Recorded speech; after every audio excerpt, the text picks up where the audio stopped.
the Sportscast, May 1st, 2020. If you haven't yet, please subscribe on all our channels, Periscope, iTunes. And if you're in iTunes, please leave a rating and review. It will help us out tremendously. And, of course, you can visit us on thesportscast.net, thesportscast.net for the latest and greatest when it comes to sports news. Today's sponsor is InstaBible app, Crave versus in Pictures. You can get the download on InstaBible app in the App Store. Even though the current NBA season is still technically suspended due to the coronavirus pandemic, it returns this year seems less and less likely each day passing. Team executives are starting to feel the pressure, frustrated with the lack of information from the league and pushing it for an outright cancellation of the season so everyone can focus on safely resuming play next season. We got Caillou, Borden on the line. Caillou, welcome to the Sportscast. I appreciate it, as always. Caillou, NBA season was suspended back in March. Rudy Gobert was the first victim of the coronavirus in the NBA. And now we're in May. Obviously, Adam Silver said no decisions will be made until this month. Some executives, not Mark Cuban, are thinking about canceling it. What are your thoughts? I think it's going to be really, really hard to play, especially when the public doesn't have the adequate tests that they have. Congress doesn't have the tests that they need. The general public doesn't have the tests they need. 15,000 tests. It's going to be really, really hard to get. I'm hopeful that there's games as a fan of the sport, but it's going to be really, really hard for them to be able to play NBA games. NBA team executives and players' agents spoke to CNBC yesterday in recent weeks about the challenges in resuming play. They say team owners are concerned with liability issues and are conflicted about whether or not to give up on the current season. The individual spoke on condition of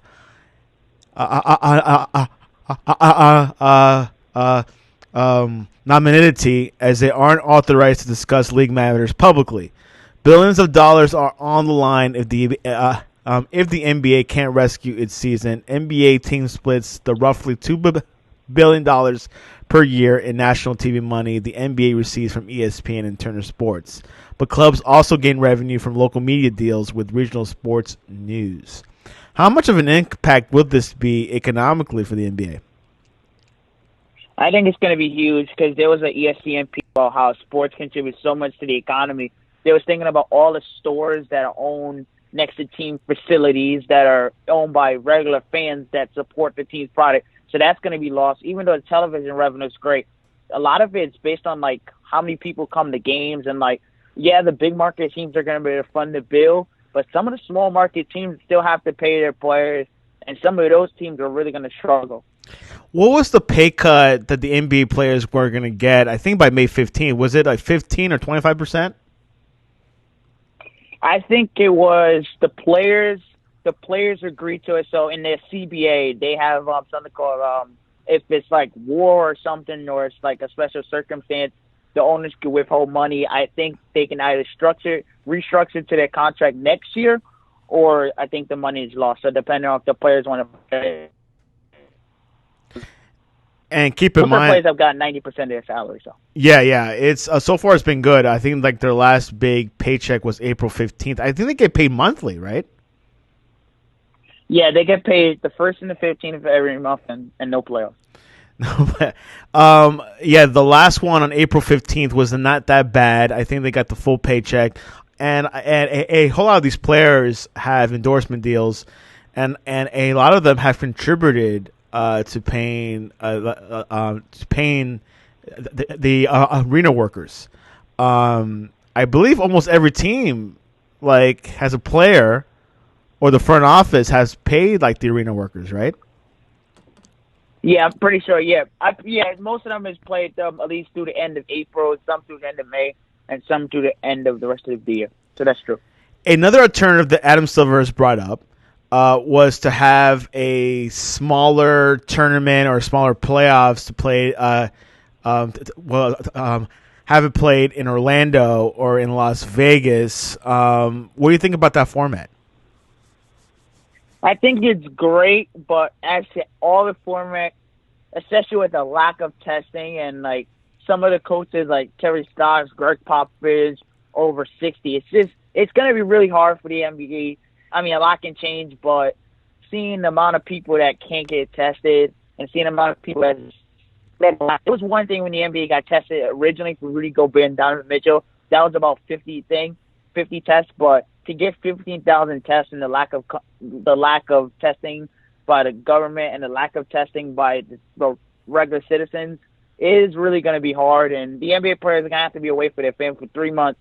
And if I'm on the Hawks, what's the incentive for me to come back if my season's already over? Yeah, I love basketball, but I mean, what's the incentive for you to really come back if your season? I don't know if you saw what Steve Kerr. They basically, contend that the season's over for them. If the NBA tells them to come back, they're going to come back. But they already had eggs and meetings basically suggesting that the season's over. So, what was that comment Steve Kerr made this week? I heard Steve was saying that the front office was acting like the season was over. Yeah. And well, yeah, it was kind of intriguing to hear that. But I guess the only question to come back, like the only reason, is to determine an NBA champion. Do you think that's a good reason? No, I think it's great. I think it's great for the playoff teams like LeBron James. I want to come back for the playoff teams. It's just, the NBA, I think they got to reach 70 games to get the local television revenue that they get from the TV deals with the local, not ESPN and TNT, because those are guaranteed. But they got to reach 70 games to get those money from the local revenue, and it's a lot for the cities. You also got to factor that in as well. For you to get the other players to come back, and the players aren't going to want to just go straight to the playoffs. There's one thing to be in shape, but it's another completely different thing to be off since March 11 and actually go out there in the playoffs. You increase the rate of injury. It's not going to be a perfect situation, but if you just come back and you go straight to the playoffs, you're basically increasing the odds of players just getting hurt, because players haven't played in 3 months. There's some players that say they haven't shot at basketball in 3 months. So that's a little concerning if you just go straight to the playoffs. And I don't just think that's the best course if they're able to come back. This is what I would do.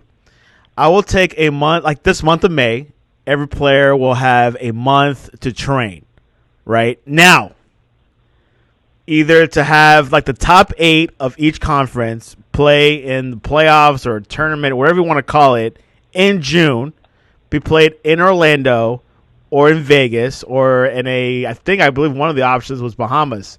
What do you think about my proposition? I think it makes sense, but where it thing is that you're gonna have a bunch of people coming to a city in Orlando, and I just think it's gonna be really, really hard as a fan. No fans though. No fans allowed. Just the teams. I know there's no fans, but it's gonna be hard because the NBA has a lot of people. There's a lot of coaches over 60. And I just think that for the NBA, as they go on, even though they want the season continue, there's just a lot of logistics. I mean, you got to have the coaches there. You got to have the support staff. You got to have the hotels there. You need league officials there. The NBA PA has to be there. She's over 60, so she automatically has to get tested. I don't know how they're going to get tests from the government when it's just aren't that many tests to go around. So it's just going to be really hard. You got to have a lot of tests. The NBA was talking about 15,000 tests. And I just don't know how the public. I mean, the NBA is a private entity, but I just don't understand how the NBA is going to be able to get that many amount of tests. Well, NBA time. It could change, but NBA and its teams could pay for those tests. I know there's a lot of testing kits that you could get could find out in 15 minutes or less. Obviously, like the NBA has to invest in it and obviously get those machines out there, but you were saying about hotels. Orlando and Vegas, they both have hotels. I mean, they got plenty of hotels and plenty of room, especially in Disney where no one's there. No, I'm not saying there's not room, but I'm saying, there's always a situation with players that, you can't account for, let's say a player's family member gets sick. You'd have to go out there. They have to go home. Now they have to get tested when they come back. They already said Adam Silver is not going to take away a test for when health professionals can't get tested. It's hard pressed for them to be able to take a test away from people that can't get it. So the tests are going to have to get ramped up to scale, I would think, for the NBA to think about coming back. Caillou, if you could have a chance, please correct your reception. I'm not sure if he's standing near a window or something. Back to the NBA. What has LeBron James said? I heard something that he said. He wants to have the season concluded. I think that LeBron James wants to come back because I've always said he has 3 to 4 more prime years left in him. But look, LeBron James says he's 35. He's in his 17th year. The Lakers have the second best record. Him and Anthony Davis have been gelling well this year. Danny Green, the veterans, Dwight Howard's been revenge from the first stint. Now, God knows what happened in the first stint. Can't talk about that. But, it's a situation where LeBron realizes he has, years ahead of him. He has, less years ahead of him. He's 35 years old. He just senses the opportunity. There's a special team that he has with the Lakers, second best record in the league. He doesn't want this year canceled if games can be played. Something to definitely look at. Sounds like LeBron wants to come back. But in a perfect world, Caillou, if we had all the testing, what location you want to see this little mini playoff tournament? Vegas, Orlando, or at the Bahamas? I don't care where it's played personally. I just hope that I don't care where it's played personally. I'd rather games be played, so I don't care where it's played personally. Orlando would be great because ESPN has a complex there, but and Vegas would be great. Vegas would be great too in a normal circumstance. But looking at it now, based on the amount of cases, I would say Orlando. I would say Orlando. I believe. I don't want to go into see which state has the most cases, but I think Orlando feels like calmer versus Vegas. It feels like a little bit too busy. A lot could happen there.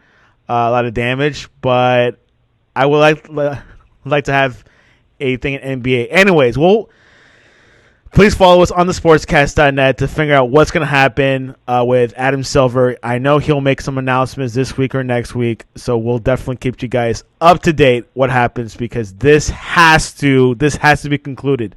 It could come to a point where this season is totally disbanded. League One in Europe, which is a French league of this huge French league up in France, soccer. They've canceled their league. The Chinese, like the CBA, has not resumed. The KBL hasn't resumed at all. So this is pretty interesting. Football, hey, it's a few months away. I don't see football canceling. What do you think, Caillou? I just think that I don't think that football wants to cancel, but they do have a contingency plan to not have any buys, not have any Super Bowl. I don't think these, to be honest with you, I love sports, but I don't think these leagues really have a choice. I think you got to just follow the health professionals. Roger Goodell doesn't want to cancel, and it's one thing with the draft to have all your players and things, but just like the NBA, even though the players can train on their own, they're not allowed to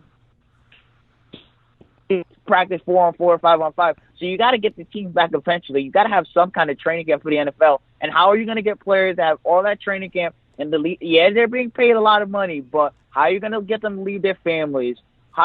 Football with no fans, that, sounds great, but the owners are not going to want that. And I don't know how you get college football players to play, especially when they're not being, paid. But that's another thing. But, it's going to be hard for the NFL to play. But they got to go on as plan now, but it's going to be hard for them to play in the fall. Sticking with football, Jaguars they have signed former Redskin Chris Thompson, running back. What are your thoughts about that? I think it's good for the Jaguars. Their quarterback is going to be Gardner Mitchell, so maybe they could have a 1-2 punch there, something like that. But I don't really expect big things out of that team because the Jaguars is just not really well managed.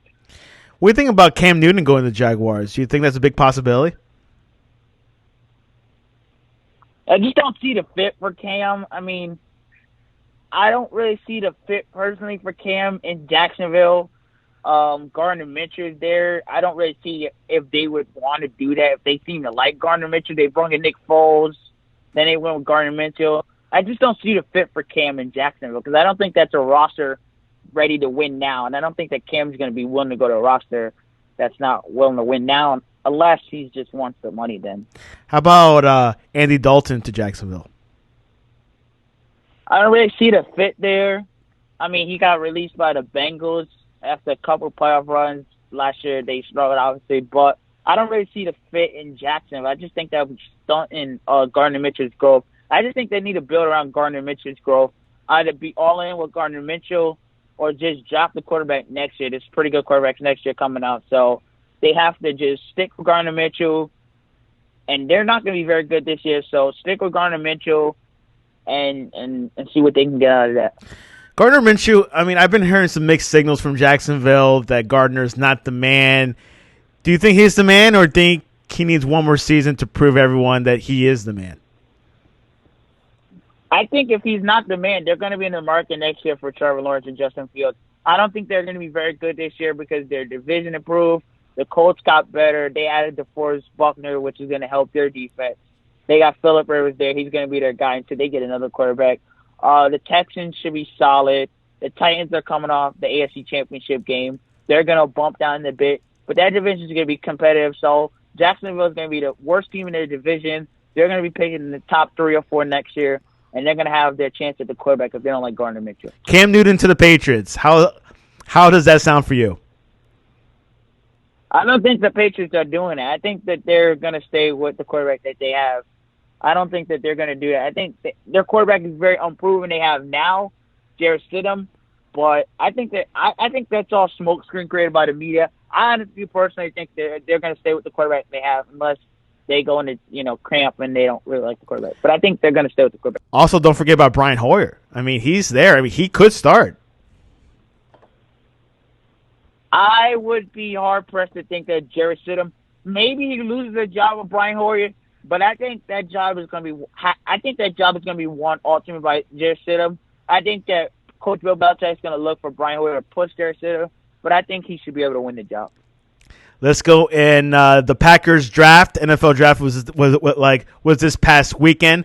The biggest pick of the weekend was Jordan Love to the Green Bay Packers. Caillou, tell me, I know it's been a few days that you had to marinate this and digest it. What are your thoughts as of today? I thought it was really good the Packers picked Jordan Love, future succession plan. A lot of people were crushing Green Bay, but Aaron Rodgers had 2 collarbone injuries in the last 3 years.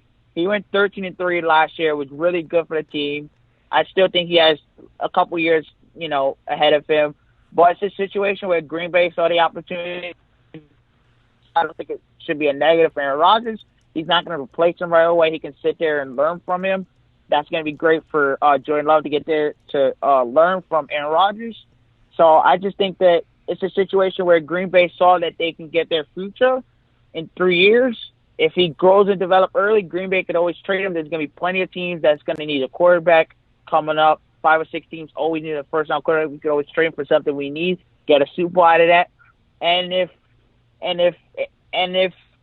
Aaron Rodgers doesn't play well, we can always have our successor. But I was more disappointed that Green Bay didn't at least try to get another receiver behind Davante Adams out of all 7 rounds. That was a little puzzling. Brett Favre was interviewed on the Rich Eisen show this past week, and he was saying, he said, Aaron and I have a great relationship, and we've talked about it. Obviously, he's a little disappointed. And he said, like the whole conversation that he got out of Aaron was the word disrespect, and Favre. So, it's the message that it sends to Aaron. What are your thoughts about Favre's comments, and do you really think Aaron Rodgers is disappointed over this whole Jordan Love pick? I don't think that he's disappointed over the Jordan Love pick. I think it's more disappointing that out of all 7 rounds, they basically let 30 receivers go ahead of Aaron Rodgers. And they haven't drafted a receiver since 2005. They've had really good success with second-round receivers, in particular Davante Adams in the second round. They've had success with Randall Cobb, also Jordy Nelson. The list goes on. Donald Driver. They've had really good success with drafting in the second round, and that's where you show organizational scouting, where you can get first-round talent in the second round. But it was more disappointing that they didn't get a receiver at all in the draft. They let receiver after receiver go, even in the second round. I don't think Aaron Rodgers is disappointed with the Jordan Love pick. I think what he has more of a gripe is where they just, out of all 7 rounds, they didn't address the receiver position at all, a number 2 receiver at all, while they let the 49ers load up. And see, that's not the position, but they let the 49ers get another receiver and Trent Williams, and you just lost to them in an NFC Championship game, and you didn't address the receiver position behind Devontae Adams.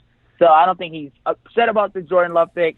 More to do that the Packers didn't address that second-round receiver position. I would have not been disappointed. I think Aaron Rodgers needs to understand he's 36, and like you were saying, 2 collarbone injuries. I mean, he could play till he's 42, but there is some red flags. There's things that slow down his game, and I like the very past years, and he's injury prone. So he should not be disappointed. It's gonna happen. Green Bay could have waited like till next year or like 2 years to make that pick, Caillou? No, because they were saying as a quarterback you really love, you just got to go on the market and get it. If your quarterback's 36 and he's had 2 injuries in the last 3 years at Green Bay, no hard feelings. It's the National Football League, not the NBA, where in the NBA, you can have one more year with your player. You like them like they did with Kobe. You could bring back celebratory. That's all fine. But in the National Football League, you have a hard cap, and these endings don't end beautifully in football. We see this all the time. You don't get the ending like Peyton Manning where you go out and win the Super Bowl. So I just think it's Green Bay feeling like they really love Jordan Love. Maybe they could groom him behind Rodgers for 2 or 3 years. If he's ready before that, they could trade him for something they really need. And if he's not, and if Aaron Rodgers still continues to play well, then still be in a Super Bowl hunt. I do agree with Caillou. NFL is not for long. It's different. Your years go by really quick, and at 36, it's time to look ahead. Here were the Green Bay picks this past weekend. Jordan Love, of course, was the first. And then the 62nd round, they got running back A.J. Dillon. They got Josiah DeGara from Cincinnati. Kamal Martin, he's a linebacker. Offensive line, John Runyon. Center, Jake Hansen from Oregon. Offensive tackle, Hyman Stefanik from Indiana. Vernon Scott, TCU, and edge rusher Jonathan Garvin. No receivers. Caillou, what are your thoughts about over these picks? I thought it was a little questionable second-round A.J. Dillon. I like him there. He's more of a physical bruiser. He has really, really good speed and tremendous upside. But we have Aaron Jones. He had a breakout year last year. And our running back, Jamal Adams, he's ineffective in short yards, and we need maybe a bruiser back. But right there, it's just questionable that they didn't take a receiver. And also, they could have taken an offensive line. We lost Brian Bulaga. I know we added Rick Wagner, but they could have took a wide receiver there. They were playing on the board. They also could have took an offensive line. I mean, they took an inside linebacker in Kamal Martin, but there was better linebackers that I felt like they could have took. They lost Blake Martinez in free agency. So it was a little questionable why they didn't address certain positions, like wide receiver. They didn't address the offensive line, right tackle, and they could have got some more team speed. But it was overall a very blue-collar draft, and if I had to give it a letter grade, it would probably be a C+, but that's it. That's not. Well, it's like a medium score. I mean, they passed, but didn't get the B or A. Which wide receiver would you have picked for Green Bay? I mean, I don't remember right now because it's still a thing, but I would have definitely taken established number 2 who's ready to come in and help Green Bay right now, because coming up the NFC Championship game, there's only so many bites you have at the apple left. I mean, like we said before, like Aaron Rodgers is 36. And even if I don't think he's going to be falling off anytime soon, he had a good year last year. And I still think he has 3 to 4 more years. But the NFC is getting better. The Cowboys added CeeDee Lamb. The 49ers got better. Trent Williams is a huge addition. They lost Joe Staley in retirement. They Trent Williams, which is really huge for them. Seattle's always there with Russell Wilson. They was competitive. Minnesota's right in your division. So I just think there's a situation where even with the extra playoff team, there's a lot of teams in the NFC that's going to be competing. You only have so many bites at the apple. So if you're Green Bay, you have to have that sense of urgency for your quarterback. Who do you think will start for Chicago, Foles or Trubisky? I think Nick Foles is the person going to start. I think Matt Nagy's hoping that Mitch Trubisky gets pushed by Nick Foles, and Mitch Trubisky ends up winning the job to show some fire and to show a little bit more competitive edge and show a little more chip to himself. But I think Nick Foles is going to ultimately win the job. I don't think he's going there to be a backup. Nick Foles has won 4 playoff games since 2017. I think the Bears have won that since the 80s. So Nick Foles is definitely going there to start, and I'm putting my money on Nick Foles to start that job. With Bears, Packers, and Minnesota, who will win the NFC North? Oh, I'm sticking with Green Bay. I mean, 13-3 last year. The Darius Smith, Preston Smith made a really tremendous impact on our defense. Kirk Cousins, they went 0-2 against the Green Bay Packers last year. I think it comes down to head-to-head. The Lions are far off. I think Matt Patricia will probably be fired this year because I don't think they're going to be good enough in the division. I think the Bears are going to be around. It's early. We have a lot of time, but I think the Bears will finish around 500. The Vikings will win around 10 games. I think Green Bay will win around 12. And I think it will come down to head-to-head, Kirk Cousins against Aaron Rodgers. Those games, NFC North and the NFC East, usually come down to head-to-head games, and that's where I give Green Bay the edge, the head-to-head battle. Lions chose Okudu, cornerback. You think that was the right pick for them? No, I think it's a great pick. I think he's the best corner in the draft. I just don't think that the Lions have a lot around them. I think Matthew Stafford is going to have a terrific bounce back year, but outside of Okuda and outside of Matthew Stafford, I just don't think there's much there. Matt Patricia is going to have the pressure to win, and because they're in the division with the Vikings, who beat the Saints last year in the wildcard game, Green Bay won 13 games. Maybe they come down a little bit to like 11 wins, 12 wins. The Bears are going to be 8-8. I don't know how much wins that leaves the Lions, but it's not going to lead to many, and I think Matt Patricia probably is going to be axed at the end of this year. Too bad. I'm a big Matt Patricia fan, Caillou. But why? Patriots? Patriots. He was a good defensive coordinator, but some people say Belichick was really the defensive coordinator.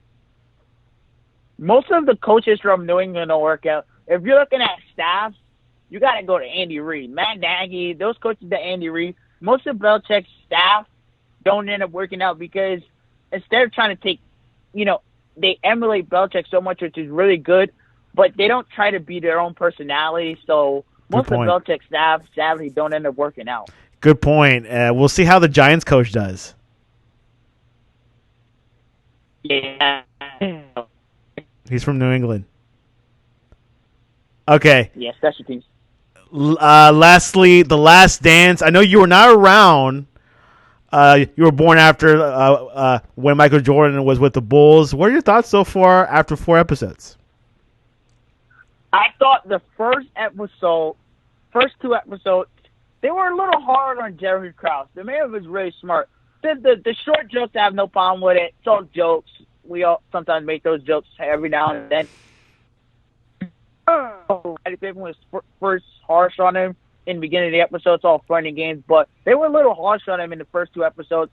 And what made me more painful, he's not really here to defend himself. I mean, he's dead. So they were a little harsh on him in the first 2 episodes. I feel like, in my opinion, it was great to see Michael Jordan's will to win in the first 4 episodes.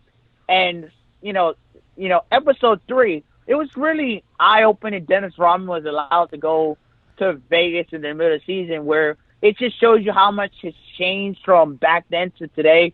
I mean, if you do that today, I mean, even if the 15th man, did that today, they would be a scorer. And not to always compare things to, like, today, but watching that made me think, wow, Dennis Rodman was able to do a lot. I mean, he was a great player, terrific rebounder, but watching that, made me feel like, man, players today really, really go through a lot. And it was just great to see Michael Jordan's will to win. And what stuck out to me was what Dennis Rodman was able to do in episode 3. I do agree. They did win hard on Jerry Krause on the first 2 episodes. And then, of course, Dennis Rodman stole the show this past weekend. This weekend will be about Steve Kerr. What are you looking forward to it? I'm looking forward to continue to see Michael Jordan's will to win. Continue to see Phil Jackson and how that develops as a documentary, and to see if not on Caillou, I'm losing you. New York reception is not good. I think Caillou is gone. Let's get him back in because I need to finish the show strong with him. We're talking about The Last Dance, how great it was, how it's one of the best series so far in basketball. Maybe the best, I can't say a movie, best documentary. And looking forward. Caillou. Yeah, I'm back. We had to restart that phone call. Yeah. Anyways, yes, finishing. Okay, Last Dance. Give us your last sentence of what you're looking forward to this weekend in The Last Dance. I'm just looking forward to seeing how Phil Jackson continues to develop, how he continues to be portrayed, seeing more Michael Jordan's will to win. So those are the two things that I'm looking forward to. Something to definitely look at. I'm really enjoying it. I think every episode so far has been really good, really surprising. Some new chunks, and I like to hear Michael Wilbon afterwards talk about, I knew about that, but I couldn't report on it. So yeah, sure. It's quite interesting how things are kind of coming out, but it is one of the most exciting things in sports going on with the NFL draft and keeping us in a joyful mode or sports mode. Hopefully something will change this month. I know NASCAR is coming back this month, and I think a golf tournament might be back, if you remember. But anyways, random question, Caillou, who is better, O.J. Howard or Eric Ebron? I would take O.J. Howard. O.J. Howard won 67% to Eric Ebron 32%. Tampa Bay doesn't have a running back, don't they? They don't have good running backs. Yeah, Tampa Bay could definitely do a little better. Yeah, I'm glad you bring that up because Tampa Bay could do a little better adjusting the running back position. Maybe possible spot for Leonard Fournette. Wow. He's not happy in Jacksonville. Rock for him there in Tampa. That would be good. That would be a good pickup. I could see that happening, Caillou. Especially, yeah, with Tom Brady and those weapons, I could definitely see that happen. Because he has plenty of people to throw to, but you can't throw all game. Yeah, true. Caillou, what is the best way to reach you to talk to you about Dennis Rodman? They can reach me at Caillou Borden on 12, and rest in peace to Gigi. Yes, Gigi is Kobe's daughter. Yeah, Kobe's daughter. Her birthday was today. Is trending on Twitter. Watching The Last Dance, have you seen some parallels with Michael Jordan and Kobe a little bit? Yeah, a lot of parallels. The moves are so identical, and minus 5 rings versus 6. The moves are so identical. The way they talk, the way they think, it's just so identical. The will to just be great at everything that you touch, whether it's Michael Jordan playing cards, him getting his teammates to, what he did with rookies. Yeah, just the competitive nature and just how to be great at everything was really, really good to see. Scottie Pippen would agree with you as well. You can reach us at thesportscast.net, thesportscast.net, or at thesportscast1. There's a lot of free agency moves going on with the NFL. A lot of the draft is away. Now some, like the remainder players, are trying to get signed. Look out for Andy Dalton and Cam Newton, two big-name quarterbacks. James Winston got signed before those two, so James Winston was smart. Even though James Winston got offered some bigger contracts, I believe the Steelers, I was hearing, but we'll probably never find out for sure. Anyways, stay up to date. Caillou Borden, you are the man. Thanks for coming on to the Sportscast. Thank you, as always.